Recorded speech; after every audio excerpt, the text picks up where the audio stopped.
You've seen Map. You've seen GoBuster. But what if I told you I've built an entire recon pipeline in PowerShell? This episode is all about the tools I made for bug bounty recon right from Windows. All these scripts live in my GitHub under PowerShell scripts. They're designed to automate recon and reporting while respecting rate limits, ideal for bug bounty targets. Keeping your tools and output structured is just as important as having them.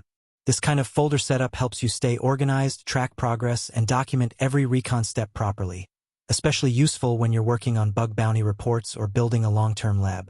Let's start with passive recon. Get cert subdomains.ps1 queries certificate transparency logs from crt.sh to find subdomains for a given domain. Certificate transparency logs are public and often contain forgotten or shadow subdomains used for internal apps or legacy systems. Grabbing those gives you an early map of a company's infrastructure. It's stealthy, fast, and gives you a solid starting list. Next, testlive subdomains.ps1 checks which of those subdomains are actually live over HTTP or HTTPS. It logs response headers and fingerprints to a file. Why does that matter?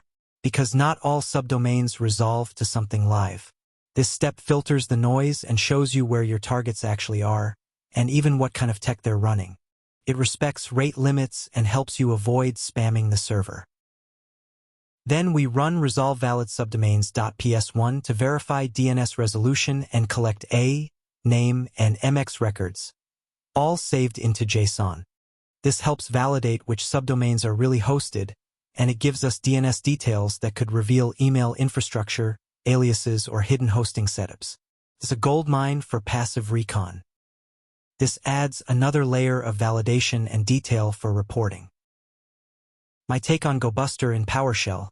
InvokeFuzz.ps1 brute forces paths and files using invoke web request and supports delay-based rate limits. It's super useful on bug bounty programs where your IP might be blocked for sending too many requests too fast. This script keeps it quiet, customizable, and logs everything to a file. While it's running, a quick word. I'm actively working on improving these tools, and I'd love your input. Got an idea for a feature you'd like to see in InvokeFuzz?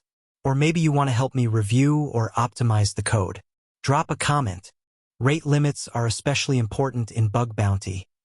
Many programs enforce them in their rules of engagement. Tools like this help you stay compliant, avoid getting blocked, and gather quality results over time. Not as fast as Go, but works great when tools like FFUF get blocked. And once the scan wraps up, you'll get a summary showing how long it took, how many live endpoints were found, and how many were blocked or unreachable. It's a great way to validate your recon process and track how effective your word list really is. Finally, generate HTML report.ps1 ties it all together. It takes your recon data and builds a dark-themed, tabbed HTML report with filters, sorting, and full visual structure. You can use it to show findings during reports, bug bounty submissions, or just organize everything visually. It's fast, portable, and looks clean even offline. Each tab in the report corresponds to a different recon phase, live domains, DNS records, fingerprints, even fuzzing results. It's clean, exportable, and gives you a full picture of your recon workflow in one place. Looks great. Super portable. Perfect for bug bounty submissions. Great for organizing large scopes or showing proof of work during bug bounty submissions. And yes, it works offline, just open it in your browser. This is what Windows hacking is all about, powerful, scriptable recon without needing Kali. All of these scripts are on my GitHub.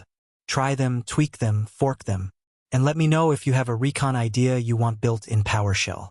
In the next episode, we'll connect the dots with recon automation and chaining these tools together. See you next Friday.